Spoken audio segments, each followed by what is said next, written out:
ಕಷ್ಟ ಸರ್. ಈ phone ready ಮಾಡೋಕ್ಕಾಗಲ್ಲ ಅನ್ನಿಸ್ತಾ ಇದೆ. ಇಷ್ಟೊಂದು ಹಾಳಾಗಿದೆ. ಇದು ತಗೊಂಡೋಗಿ ಕಸದ ಬಿಟ್ಟಿಗೆ ಹಾಕ್ಬಿಡಿ. ನಾ ಇದಕ್ಕಿಂತ ನಿಮ್ಗೆ ಒಳ್ಳೆ ಫೋನ್ ಕಡಿಮೆ ರೇಟ್ಗೆ ಕೊಡ್ತೀನಿ. ಇಲ್ಲ ನನಗೆ ಈ ಫೋನ್ ತುಂಬ ಮುಖ್ಯ. ಪ್ಲೀಸ್ ರೆಡಿ ಮಾಡಿಕೊಡಿ. ನೀವು ಎಷ್ಟೇ ಚಾರ್ಜ್ ಹೇಳಿದ್ರು ಅದ್ರ ಡಬಲ್ ಕೊಡ್ತೀನಿ. ಹೇಳಿದ್ನಲ್ರಿ, ಇದನ್ನ ರೆಡಿ ಮಾಡೋಕ್ಕಾಗಲ್ಲ, ತಗೊಂಡೋಗಿ ತಿಪ್ಪೆಗೆ ಸೇರಿ. ಫೋನ್ ಎಷ್ಟು ಮುಖ್ಯ ಅಂತ ನನಗೆ ಇನ್ನೂ ಗೊತ್ತಿಲ್ಲ. ಈ ಫೋನು ರೆಡಿ ಆಗಬೇಕು. ನನಗೆ ಇದ್ದೇ ಫೋನ್ ಬೇಕು. ಇದು ನೀನೇ ರೆಡಿ ಮಾಡಬೇಕು. ಏನು ಸರ್, ಟೂರಿಸಮ್ ಮಾಡ್ತಾ ಇದ್ದೀರಾ? ಇದುವರೆಗೂ ಮಾಡಿಲ್ಲ, ಇನ್ನು ಮುಂದೆ ಮಾಡಬೇಕಾಗತ್ತೆ. ಫೋನ್ ರೆಡಿ ಮಾಡ್ತೀಯೋ? ಸರ್ ಸಾರಿ ಸರ್, ನಿಮ್ಗೆ ಈ ಫೋನ್ ಇಷ್ಟೊಂದು ಇಂಪಾರ್ಟೆಂಟ್ ಅಂತ ಗೊತ್ತಿರಲಿಲ್ಲ, ಅದಕ್ಕೆ ಎಸ್ಬಿಟ್ಟೆ.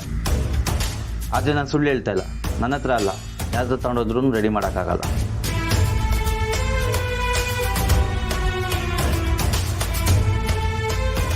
ಛೇ, ಏನು ಮಾಡೋದೀಗ? ಇದೊಂದು ವಿಡಿಯೋ ಸಿಕ್ಕಿದ್ರೆ ಎಲ್ಲ ಸರಿ ಹೋಗುತ್ತೆ ಅಂದ್ಕೊಂಡಿದ್ದೆ. ಆದರೆ ಫೋನೇ ಸರಿ ಹೋಗಲಿಲ್ಲ ಅಂದಮೇಲೆ ವಿಡಿಯೋ ಹೇಗೆ ಸಿಗುತ್ತೆ? ನಮಗೆ ನ್ಯಾಯನಾದರೂ ಹೇಗೆ ಸಿಗುತ್ತೆ? ಸಾರಿ ಸರ್, ನೀವು ಇಷ್ಟೊಂದು ಫೀಲ್ ಮಾಡ್ಕೊಂಡಿದ್ದೀರಾ? ನೀವು ಈ ಫೋನ್ ಯಾಕೆ ರೆಡಿ ಮಾಡಬೇಕು ಅಂತಿದ್ದೀರಾ ನನಗೆ ಗೊತ್ತಿಲ್ಲ. ಆದರೆ ಒಂದು ಕೆಲಸ ಮಾಡ್ಬೋದು. ಈ ಫೋನ್ ರೆಡಿ ಮಾಡೋಕ್ಕಾಗದೇ ಇದ್ರು ಇದರಲ್ಲಿರೋ ಡಾಕ್ಯುಮೆಂಟ್ಸ್, ರೆಕಾರ್ಡ್ಸ್ ಎಲ್ಲ ತೆಗಿಯೋಕ್ಕೆ ಟ್ರೈ ಮಾಡ್ಬೋದು. ಪ್ಲೀಸ್ ಹಾಗೆ ಮಾಡಿ. ಈ ಫೋನಲ್ಲಿ ಒಂದು ವಿಡಿಯೋ ಇದೆ, ಅದು ನನಗೆ ಬೇಕು. ಹೇಗಾದರೂ ಮಾಡಿ ಅದನ್ನು ತಗೊಡ್ತೀರಾ? ಟ್ರೈ ಮಾಡ್ತೀನಿ ಸರ್. ಈ ಫೋನ್ ಏನಾದರೂ ಸಿಸ್ಟಮಿಗೆ ಕನೆಕ್ಟ್ ಆದರೆ ಇದರಲ್ಲಿರೋ ಡಾಕ್ಯುಮೆಂಟ್ಸನ್ನ ರಿಟ್ರೀವ್ ಮಾಡೋಕ್ಕೆ ಟ್ರೈ ಮಾಡ್ತೀನಿ. ನೀವು ಅಷ್ಟು ಕೇಳಿದ್ರಿ ಅಂತ ರೆಡಿ ಮಾಡಿಕೊಡ್ತೀನಿ, ಯೋಚನೆ ಮಾಡಬೇಡಿ.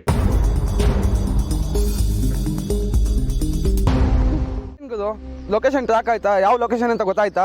ಇನ್ನೂ 5 ನಿಮಿಷ ಮಾತಾಡಿದ್ರೆ ಯಾವ ಲೊಕೇಶನ್ ಅಂತ ಗೊತ್ತಾಗುತ್ತೆ. ಹಾಗಿದ್ರೆ ನೀವ್ ಯಾರು ಅಂತ ಹೇಳಲ್ವಾ?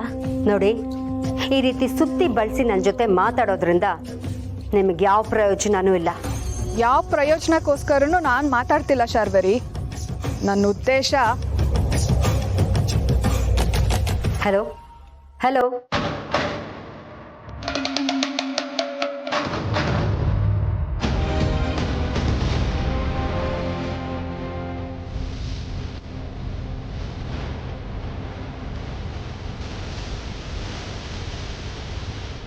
ಇವಳು ಯಾರೋ ಸಾಮಾನ್ಯದವಳಲ್ಲ, ನನ್ನನ್ನೇ ಆಟ ಆಡಿಸ್ತಾ ಇದ್ದಾಳೆ.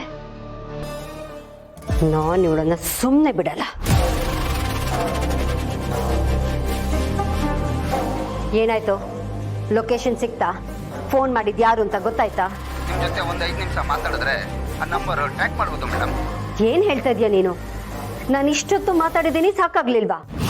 ಒಂದು ಫೋನ್ ಟ್ರ್ಯಾಕ್ ಮಾಡ್ಸಕ್ಕೂ ಬರ್ತಿಲ್ಲ ನಿನಗೆ ಅಂದ್ರೆ ನೀನೆಂತ ಫೂಲ್ ಅಂತ ಗೊತ್ತಾಗ್ತಾ ಇದೆ. ನಿನ್ನಿಂದ ಯಾವ ಕೆಲಸನೂ ಆಗಲ್ಲ.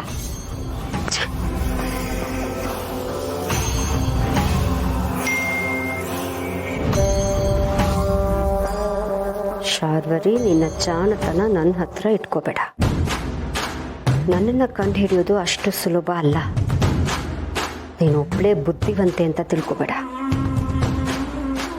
ನೀನ್ ಯಾರು ಅಂತ ಗೊತ್ತಾದ್ರೆ ಖಂಡಿತವಾಗ್ಲೂ ನಿನ್ ಸಾವು ನನ್ನ ಕೈಯಿಂದಾನೆ. ಈ ಶಾರ್ವರಿನ ಎದುರಾಕೊಂಡವ್ರು ಯಾರು ಬದುಕಕ್ಕಾಗಲ್ಲ. ಎಲ್ಲಿ ಹೋಗ್ತೀಯ? ಸಿಕ್ಕೇ ಸಿಗ್ತೀಯ.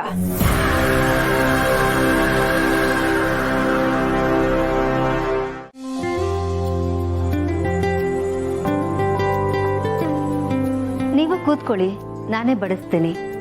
ಪರವಾಗಿಲ್ಲ ಚಿಕ್ಕಮ್ಮ, ನಿಮ್ಗೆ ಯಾಕೆ ತೊಂದರೆ? ಅಮ್ಮ ಬಡಿಸ್ತಾರೆ ಬಿಡಿ. ಹೌದು ಚಿಕ್ಕಮ್ಮ, ನೀವು ಆರಾಮಾಗಿ ಕುತ್ಕೊಂಡು ನಮ್ಮ ಜೊತೆಗೆ ಊಟ ಮಾಡಿ, ಅಮ್ಮ ಬಡಿಸ್ತಾರೆ.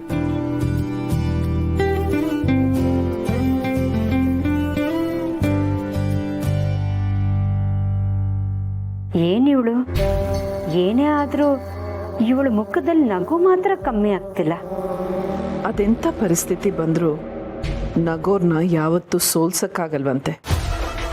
ಗೆದ್ದೆ ಅನ್ನೋ ಭ್ರಮೇಲಿ ನೀನಿದೆಯಾ, ಹೆಚ್ಚಾಗಿ ಗೆದ್ದಿದ್ದೀನಿ ಅನ್ನೋ ಖುಷಿಲಿ ನಾನಿದ್ದೀನಿ. ಅಭಿ, ಆಫೀಸ್ ಕೆಲಸಗಳೆಲ್ಲ ಹೇಗೆ ನಡೀತಾ ಇದೆ?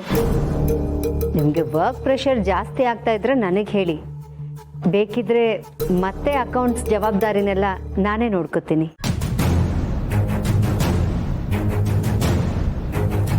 ಪರವಾಗಿಲ್ಲ ಶಾರ್ವರಿ, ಅದೆಂಥ ಕಷ್ಟಗಳೇ ಇದ್ರೂ ಅವರೇ ಅದನ್ನು ನಿಭಾಯಿಸ್ಲಿ. ಇಂಥ ಅನುಭವಗಳು ಅವ್ರಿಗೂ ಆಗಬೇಕು. ನೀವು ಆರಾಮಾಗಿರಿ.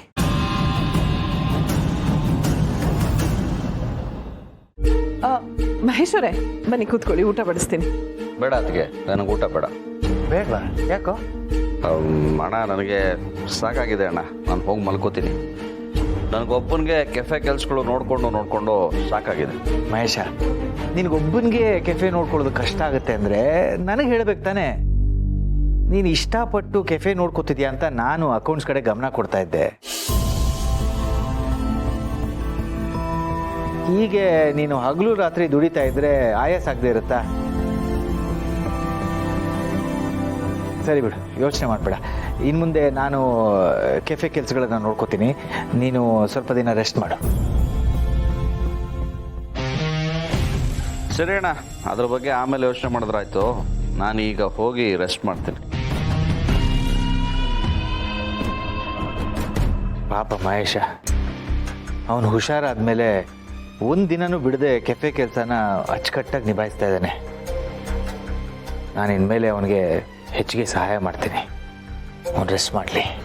ಅದು ಒಳ್ಳೆ ನಿರ್ಧಾರನೇ ಮಾಧವ್ ಅವರೇ. ನೀವಿಬ್ಬರೂ ಸೇರಿ ಕೆಫೆ ನೋಡಿಕೊಂಡ್ರೆ ನಿಮ್ಮಿಬ್ರಿಗೂ ಸ್ವಲ್ಪ ಸುಲಭ ಅನಿಸುತ್ತೆ. ಅಪ್ಪ, ನೀವು ಆರಾಮಾಗಿ ಊಟ ಮಾಡಿ. ನಮಗೊಂದು ಫೋನ್ ಕಾಲ್ ಇದೆ. ಇವನಿಗೂ ಸ್ವಲ್ಪ ಜವಾಬ್ದಾರಿ ಬರಲಿ, ಜೊತೆಲಿ ಕರ್ಕೊಂಡು ಹೋಗ್ತೀನಿ. ಸರಿ, ಹೋಗಿ ಅಟೆಂಡ್ ಮಾಡಿ. ಮತ್ತೆ ಜಗಳ ಆಡಬೇಡಿ.